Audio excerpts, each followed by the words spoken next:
Bismillahirrahmanirrahim. Assalamualaikum warahmatullahi wabarakatuh. Sampurasun.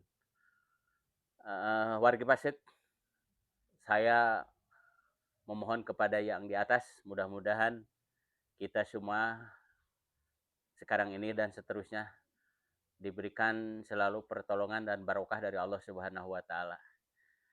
Wargi Pasik, mohon maaf adanya bahwa narasi kali ini sengaja tidak saya kasih judul karena memang saya sangat susah untuk mencari judul yang tepat.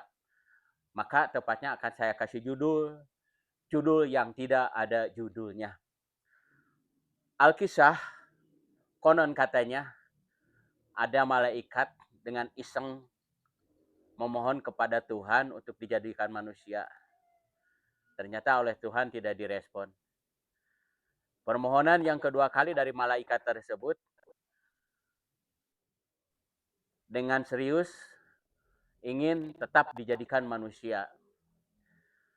Maka melihat keseriusan malaikat tersebut, Tuhan menjawab, engkau akan menjadi manusia, tetapi engkau tidak akan tahan mendapat godaan seperti manusia. Saking kekehnya, malaikat tersebut memohon dijadikan manusia untuk sementara waktu saja. Sekali untuk sementara waktu saja. Yang pada akhirnya Tuhan kabulkan. Silakan kamu menjadi manusia. Ceritanya atau singkat ceritanya, malaikat ini telah berwujud menjadi manusia dan datang ke dunia manusia. Ternyata dunia manusia itu sangat melenakan, sangat menyenangkan, terasa indah oleh malaikat tersebut. Tapi pada hakikatnya, setelah malaikat tersebut beberapa saat menjadi manusia, dipanggil lagi oleh Tuhan untuk menjadi malaikat. Maka meronta-meronta menolak terhadap panggilan Tuhan sambil memelas, menjilat ke sana kemari bahwa dirinya itu mengklaim sebagai pencetus NKRI harga mati. Bahkan malaikat itu di dunia itu mendapat jabatan yang cukup lumayan bergengsi di kementerian, sampai punya klaim bahwa kementerian tersebut adalah anugerah terindah untuk firqah agamanya. Selanjutnya, warga Pasek, ternyata kelakuan daripada malaikat ini kalau dibandingkan dengan manusia durjana di dunia, manusia jahat di dunia, manusia yang paling dolim di dunia, manusia yang paling buruk di dunia, manusia yang paling jelek di dunia, masih kalah sama jelek dan keburukan sama dolimnya malaikat tersebut. Ini salah satu buktinya. Ketika menjabat menjadi kementerian tersebut, bisa ngemplang kuota haji yang begitu besar, dikemplang begitu raib, nyaris tidak terlihat, nyaris tidak terdengar. Kuota haji yang konon katanya sampai puluhan ribu. Kemudian ada yang lebih mengerikan lagi, sampai saya pribadi sudah kehabisan kata-kata untuk sumpah serapah kepada malaikat tersebut.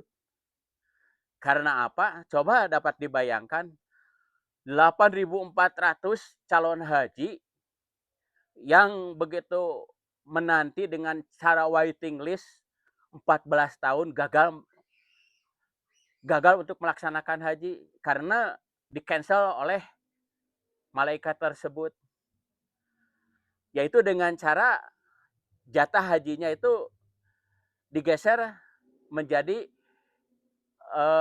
kuota haji puroda yang diperuntukkan untuk orang lain. Tidak kecil, 8.400 warga Pasek. Coba bayangkan. Katanya menurut Alman di podcastnya Takashi Solusi, bahwa harga dari satu kursi haji puroda itu adalah 500 juta, tidak kurang. Mungkin pemirsa bertanya, apa yang dimaksud dengan haji furoda? Haji furoda itu adalah haji yang diinterpretasikan sebagai undangan khusus Raja Arab. Dengan uang 500 juta tentunya mendapatkan dispensasi yang luar biasa, pelayanan, hotel, makanan. Coba bayangkan dolimnya malaikat yang menjadi manusia ini yang sekarang menduduki kementerian itu. Harga rata-rata haji reguler yang antriannya sampai puluhan tahun itu 50 juta.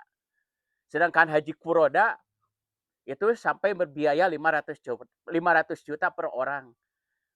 Itu uang semua, bukan huut badag. Warga Pasir.